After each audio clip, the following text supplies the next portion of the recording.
নমস্কার বন্ধুরা, any medical চ্যানেলের পক্ষ থেকে ভিডিওটি স্টার্ট করার জন্য আপনাদের জানাই অসংখ্য ধন্যবাদ। আপনি যদি ফার্স্ট টাইম এই ভিডিওটি ওয়াচ করছেন, অতি অবশ্যই চ্যানেলটিকে সাবস্ক্রাইব করে রাখুন। তার কারণ আমি প্রতিদিনই স্বাস্থ্য সংক্রান্ত বিভিন্ন বিষয় নিয়ে এখানে আলোচনা করে থাকি। তাই আজকে আমি বলছি, আপনাদের রিকোয়েস্ট করছি আপনারা যাতে যদি চ্যানেলটি সাবস্ক্রাইব করে রাখেন, অতি অবশ্যই এই ভিডিওগুলো আপনারা কিন্তু পেয়ে যাবেন। এখানে আমি বিভিন্ন স্বাস্থ্য সংক্রান্ত টিপস, এছাড়াও আমি বিভিন্ন রোগের হয়তো কিছু সিমটম আপনি দেখতে পাচ্ছেন কিন্তু বুঝতে পাচ্ছেন না কী রোগ, সেই সম্পর্কেও কিন্তু আমি আলোচনা করে থাকি।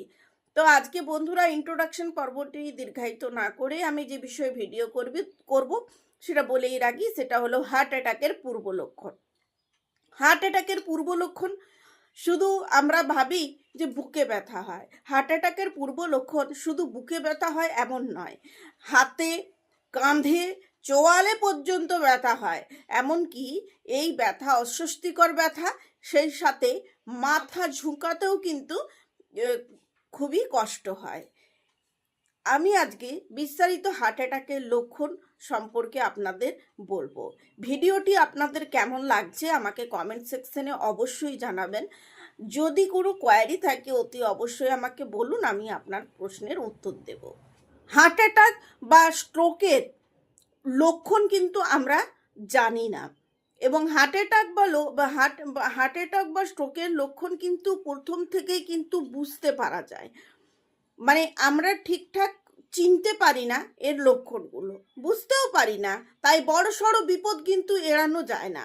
যদি আমরা এর লক্ষণ সম্পর্কে ওয়াকিবহাল থাকি বা আমাদের যে হার্ট অ্যাটাক বা স্ট্রোক না হয় সেই সম্পর্কে সতর্ক থাকি, তাহলে কিন্তু আমাদের অনেক বড় বিপদ থেকে এড়ানো সম্ভব হয়। আবার দেখা যাবে হার্ট অ্যাটাক বা স্ট্রোকের নিয়ে কিছু সতর্কতা আমাদের সকলেরই মেনে চলা উচিত, কারণ এটা আগে বয়স্ক ব্যক্তিদের মধ্যে বেশি হতো, কিন্তু এখন দেখা যাচ্ছে যারা তরুণ তাদের মধ্যেও কিন্তু এই হার্ট অ্যাটাক বা স্ট্রোকের প্রবণতা কিন্তু বেড়েছে। এর কারণই হচ্ছে অনিয়ন্ত্রিত জীবনযাপন, এবং আমাদের তো বুঝতেই পারছেন স্ট্রেস এর অন্যতম কারণ। তো আমি এই নিয়ে বেশ কিছু সতর্কতার কথাও আমি বলবো। আর অবশ্যই আপনারা যাদের প্রেশারের রুগী, যারা ডায়াবেটিসের রুগী, বহুদিন থেকে সাফার করছেন এই বিষয়টি, কোলেস্টেরলের পেশেন্ট, তারা অবশ্যই আপনারা এই যে ডক্টর দেখাচ্ছেন ডক্টরের সাথে অবশ্যই আলোচনা করুন। ডক্টরের তিনি যে করে দিয়েছেন যে ওষুধগুলো অবশ্যই ঠিকঠাক করে মেনটেন করে খান, এটা কিন্তু করতেই হবে।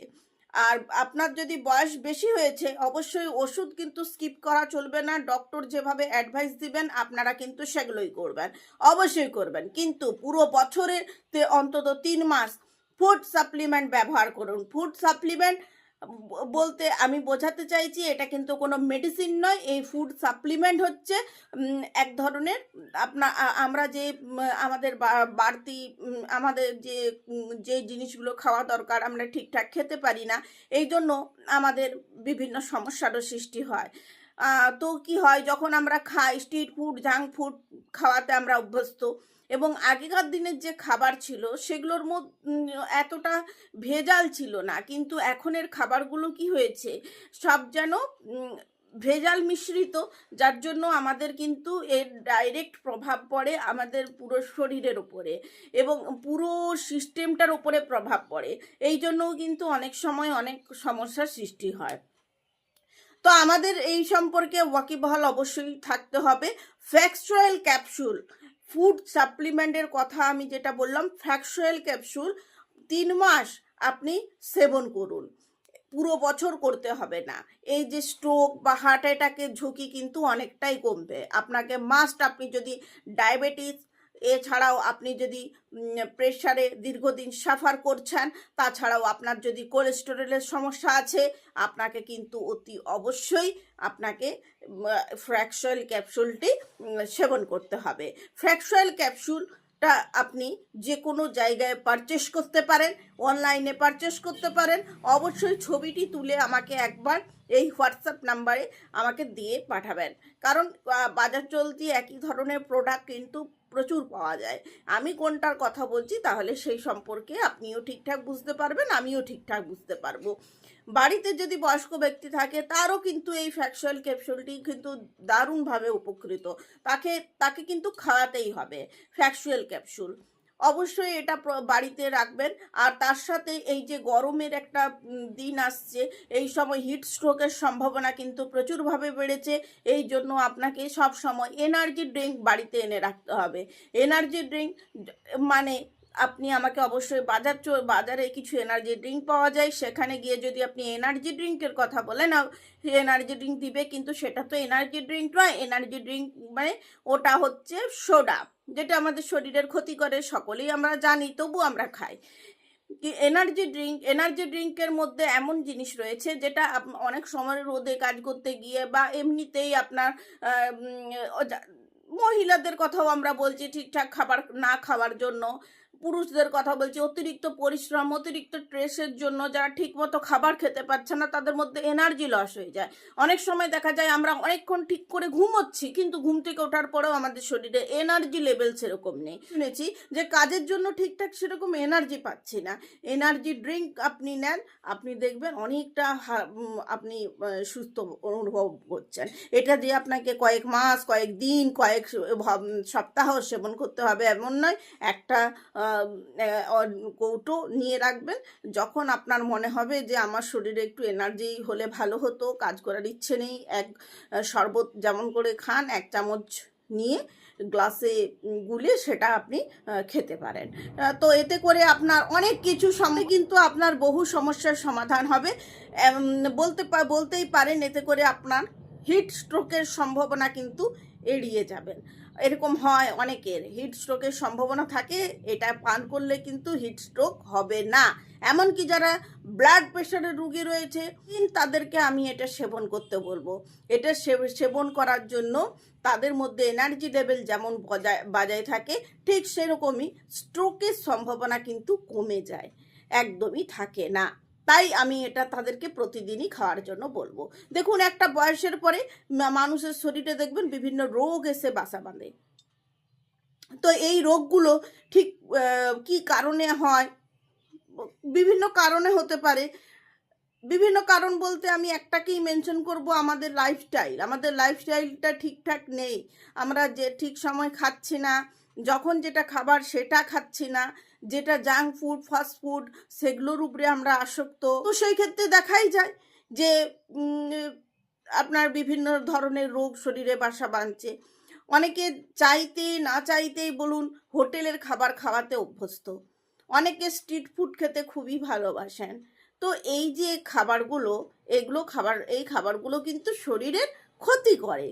সুতরাং আমাদের যখন জীবনযাত্রা এরকম বিশৃঙ্খল হলে আমাদের কিন্তু শরীরে বিভিন্ন রোগ বাসা বাঁধবে।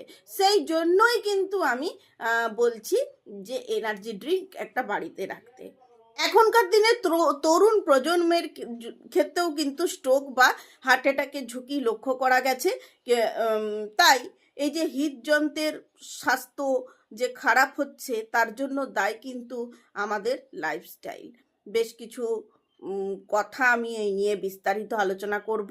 ভিডিওটি যারা দেখছেন তাদের কেমন লাগছে আমাকে অবশ্যই জানান, এবং আপনার যদি কোনো কোয়ারি থাকে সেটা আমাকে জানাতে ভুলবেন না। ভিডিওতে আমার মূল আলোচনার বিষয় হলো একটু জেনে নেন হার্ট অ্যাটাক বা স্ট্রোকের লক্ষণগুলো কি কি। এই বিষয়গুলো দেখা দিলে আপনি বুঝতে পারবেন যে হার্ট অ্যাটাক বা স্ট্রোকের লক্ষণ রয়েছে। ব্যথা হতে পারে আপনার চিনচিনে অদ্ভুত টাইপের ব্যথা, সঙ্গে হার্টবিট অর্থাৎ হৃদস্পন্দন কিন্তু খুব বেশি চলবে। এই বিষয়টি একেবারে অবহেলা করবেন না, অবশ্যই অবিলম্বে চিকিৎসকের শরণাপন্ন হন। এটা হলে যে অনেকেরই এটা এরকম সব বলেন শুনেছি যে হার্ট অ্যাটাক নাকি শুধুমাত্র বুকে ব্যথা হলে হয় না। এটা একেবারেই কথাটা ভুল। হার্ট অ্যাটাকে সম্ভাবনা যদি থাকে, বুকে ব্যথার সাথে সাথে হাতে, কাঁধে, চোয়ালে ব্যথা হয়, এমনকি মাথা ঝুঁকাতে পর্যন্ত কষ্ট হয়। এই যে লক্ষণগুলোর কথা বললাম, এই লক্ষণগুলো দেখলে আপনি কিন্তু ডক্টরের শরণাপন্ন হন। গরমকালে প্রচুর ঘেমে যান, কিন্তু যদি দেখেন আবহাওয়া তেমন উষ্ণ নয়, তবুও হঠাৎ অতিরিক্ত ঘেমে যাচ্ছেন, এই বিষয়টিকে একেবারে ইগনোর করবেন না। আপনার গরম লাগার পরিবর্তে আপনার হাত পা ঠান্ডা হয়ে যাচ্ছে, এইরকম দেখলে বুঝতেই হবে হার্ট অ্যাটাক বা স্ট্রোকের ঝুঁকি রয়েছে। অসময়ে অতিরিক্ত ঘেমে যাওয়ার লক্ষণ কিন্তু মোটেই ভালো নয়। এটা অনেক সময় হাই ব্লাড প্রেশারের জন্যও কিন্তু হয়ে থাকে। তাই বন্ধুরা, এই সমস্ত লক্ষণ দেখলে কখনো এড়িয়ে যাবেন না, অবশ্যই আপনি চিকিৎসকের শরণাপন্ন হন। হার্ট অ্যাটাক হওয়ার সম্ভাবনা থাকলে হঠাৎই আচমকা আপনার গা গোলাবে, একটা বমির ভাব সৃষ্টি হবে, তার সাথে মাথা ঝিমঝিম করবে, এই লক্ষণগুলো আপনার মধ্যে দেখা দিবে। হার্ট অ্যাটাক হওয়ার আগে বুকে একটা চাপ অনুভূত হবে, মনে হবে দম বন্ধ হয়ে আসছে আপনার, ছাড়াও আপনার অসম্ভব ক্লান্তি লাগবে, এরকম সমস্যাটা কিন্তু আসতেই পারে। আপনাদের কাছে আমি অনেক বিষয়ে আলোচনা করলাম। হার্ট অ্যাটাকের বা স্ট্রোকের পূর্ব লক্ষণগুলো কি কি, এই লক্ষণগুলো দেখলে আপনি অতি অবশ্যই সতর্ক হন। যারা প্রেশার এবং ডায়াবেটিসের সাফার করছেন তারা যে ওষুধগুলো খাচ্ছেন খান, তার পাশাপাশি অবশ্যই ফ্যাক্স অয়েল ক্যাপসুল কিন্তু সাথে খেতে থাকুন। অনেক বড় বিপদ থেকে কিন্তু রেহাই পাবেন। আর নিয়মিত যেভাবে ডক্টর আপনাকে অ্যাডভাইস করবেন, ডক্টরের চেক আপে থাকুন। যেই ওষুধগুলো খেতে বলবে আপনারা কিন্তু সেই ওষুধগুলো একদমই স্কিপ করবেন না, ওষুধগুলো অবশ্যই খাবেন। ডক্টর দেখবেন অবশ্যই আপনাকে নির্ণয় করে দেবে যে এই টাইমে ওষুধগুলো খাবেন, আপনারা কিন্তু ঠিক সেই টাইমেই ওষুধগুলো খাবেন।